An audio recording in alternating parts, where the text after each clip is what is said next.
আগামী ত্রয়োদশ সংসদ নির্বাচনকে সামনে রেখে নতুন করে আলোচনায় ইসলামপন্থীদের রাজনৈতিক জোট। এ নিয়ে নানা বক্তব্য মতামত উঠে আসছে বিভিন্ন সভা সমাবেশে। আলোচনায় ইসলামপন্থী দলগুলোর সব ভোট এক ব্যালটে আনার বিষয়টিও। যেভাবে বিপ্লব হয়েছে জুলাই মাসে, আগামী নির্বাচনে এরকম একটি পজিটিভ বিপ্লব হবে। ধর্মীয় মতভেদ ভুলে ভোটের মঞ্চে এক হতে চায় জামাত ইসলামী ও ইসলামী আন্দোলন।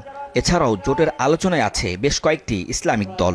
ইসলামী আন্দোলন বাংলাদেশের যুগ্ম মহাসচিব গাজী আতাউর রহমান বলেন, গণঅভ্যুত্থান পরবর্তী বাস্তবতায় জনমনে নতুন রাজনৈতিক সম্ভাবনা তৈরি হয়েছে।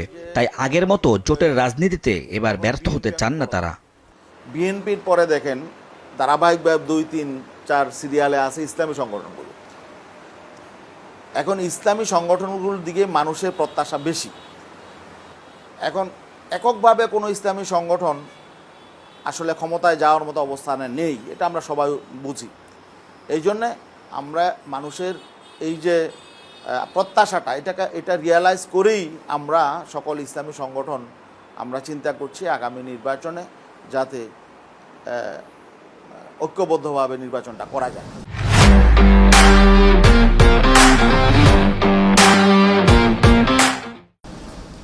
তবে এই মুহূর্তে রাজনৈতিক জোটের বিষয় না ভাবলেও গণপরিষদ নির্বাচন ও নতুন সংবিধানের বিষয় কাছাকাছি মতের দলগুলোর সঙ্গে আলোচনা চলছে জাতীয় নাগরিক পার্টি এনসিপির। পরে এটি রাজনৈতিক জোটে রূপান্তর হতে পারে বলে মনে করছেন দলটির সিনিয়র যুগ্ম আহ্বায়ক আরিফুল ইসলাম আদিব। বাংলাদেশের যে রাজনৈতিক সংকট, সে সংকট সমাধানের জন্য গণপরিষদ নির্বাচনের মাধ্যমে নতুন সংবিধানের দিকে যেতে হবে। আমরা আমাদের এই দাবিগুলো নিয়ে অনেকগুলো দলের সাথে আনুষ্ঠানিক অনানুষ্ঠানিক নানাভাবে আলাপ আলোচনা করেছি। সেই গণপরিষদ নির্বাচন নতুন সংবিধানের দাবিতে যদি অন্যান্য দলগুলো আমাদের সাথে একমত হয়, তাহলে আমরা একসাথে আন্দোলন এবং আন্দোলন পরবর্তীতে সেটা জোটে রূপান্তর হইতে পারে। এদিকে ঐক্যমত্য কমিশনে প্রধান সংস্কার নিয়ে ঘোষিত জোট না হলেও অনেকটা মেরুকরণ হয়েছে বলে দাবি করেন জামায়াতে ইসলামী সহকারী সেক্রেটারি জেনারেল হামিদুর রহমান আজাদ। বলেন, রাজনৈতিক জোট কিংবা জোটবদ্ধ নির্বাচন যেই প্রক্রিয়াই হোক, সে ব্যাপারে বিভিন্ন দলের সঙ্গে যোগাযোগ রাখছে জামাত। সংস্কার কমিশনে যে আলোচনা হয়েছে সেই জায়গায়ও ঘোষিত জোট না হলে অনেকটা মেনুকরণ হয়েছে।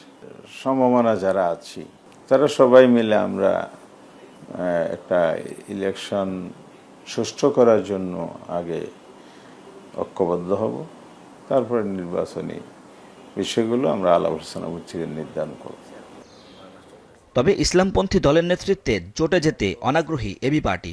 দলটির চেয়ারম্যান মুজিবুর রহমান মঞ্জু জানান, এককভাবেই নির্বাচনের প্রস্তুতি নিচ্ছেন তারা। তবে মধ্যপন্থী ও জুলাই আকাঙ্ক্ষা পোষণ করা দলের মধ্যে জোট হলে আগ্রহী তার দল।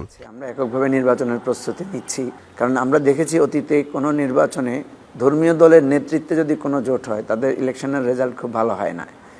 বরং ধর্মীয় দলগুলো যদি অন্য মধ্যপন্থী দলের অধীনে জোটে যায়, তাহলে তাদের রেজাল্ট ভালো হয়। ফলে ওই রকম কোনো জোট যদি হয় যে কোনো মধ্যপন্থী দলের নেতৃত্বে সেখানে ধর্মীয় দলগুলোও থাকলো, অন্যান্য দলও থাকলো, সেটাও একটা বিবেচনায় রাখা যেতে পারে।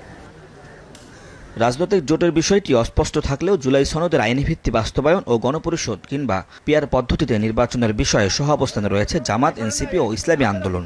সেটা জোটে রূপান্তর হবে কিনা তা হয়তো নির্বাচনী তফসিল ঘোষণার পরেই বোঝা যাবে। ওমর ফারুক, এখন, ঢাকা।